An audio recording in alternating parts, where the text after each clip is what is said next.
సహజంగా వాట్సాప్లో మనకి ఏమైనా ఫోటోలు లాంటివి పంపించినప్పుడు ఆటోమేటిక్గా అవి డౌన్లోడ్ అవుతూ ఉంటాయి. ఇప్పుడు ఫర్ ఎగ్జాంపుల్ నేను ఒక ఫోటోని సెండ్ చేస్తూ ఉన్నాను ఒక ఫోన్ నుంచి ఇంకో ఫోన్కి.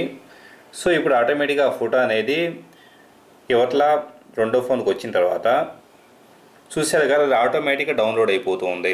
అంటే ఇలాగా పూర్తిగా పంపించిన ఫోటో ఆటోమేటిక్గా డౌన్లోడ్ అవ్వకుండా దాన్ని అవసరమైనప్పుడు మాత్రమే మనం ట్యాప్ చేసినప్పుడు మాత్రమే డౌన్లోడ్ అయ్యే విధంగా సెట్ చేసుకోవచ్చు. దీనికోసం మనకి వాట్సాప్లోకి వెళ్ళేసి వాట్సాప్ మెయిన్ స్క్రీన్లోకి వెళ్ళేసి మెయిన్ స్క్రీన్లో సెట్టింగ్స్ అనే దాన్ని ఓపెన్ చేయాల్సి ఉంటుంది. వన్స్ సెట్టింగ్స్ అనే దాన్ని ఓపెన్ చేసిన తర్వాత అందులో చాట్ సెట్టింగ్స్లోకి వెళ్తే కనుక చాట్ సెట్టింగ్స్లో వచ్చేటప్పటికి మీడియా ఆటో డౌన్లోడ్ అని చెప్పేసి ఒక ఆప్షన్ ఉంది చూడండి. సో దాన్ని మనం టిక్ చేసి ఉన్నామంటే కనుక ఆటోమేటిక్గా ఇక్కడ బెన్ యూజింగ్ మొబైల్ డేటా అంటే మన 2G కానీ 3G కానీ వాడేటప్పుడు బై డిఫాల్ట్ ఇమేజెస్ అన్నీ మనకు వచ్చే విధంగా ఉన్నాయి. సో మనం అక్కడ ట్యాప్ అంటే టిక్ తీసేసి ఉన్నామంటే కనుక ఓకే బటన్ ట్యాప్ చేసుకున్నామంటే కనుక ఇక్కడ నుంచి మనకి ఫోటోలు ఆటోమేటిక్గా డౌన్లోడ్ అవ్వడం అనేది జరగదు.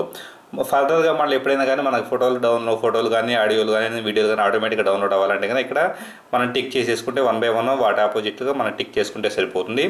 సో ఇలాగా ఒకవేళ వైఫైలో ఉన్నప్పుడు వచ్చేటప్పటికి బై డిఫాల్ట్ అన్నీ ఆటోమేటిక్గా డౌన్లోడ్ అయ్యే విధంగా సెట్ అయి ఉంటాయి. సో మనకి వీటిలో వద్దనుకున్న వాటిని అంటే వీడియోస్ ఆడియోస్ ఇలాంటి ఏవైతే మనకు వద్దనుకుంటున్నామో వాటిని ఓకే అనే బటన్ ప్రెస్ చేస్తే సరిపోతుంది.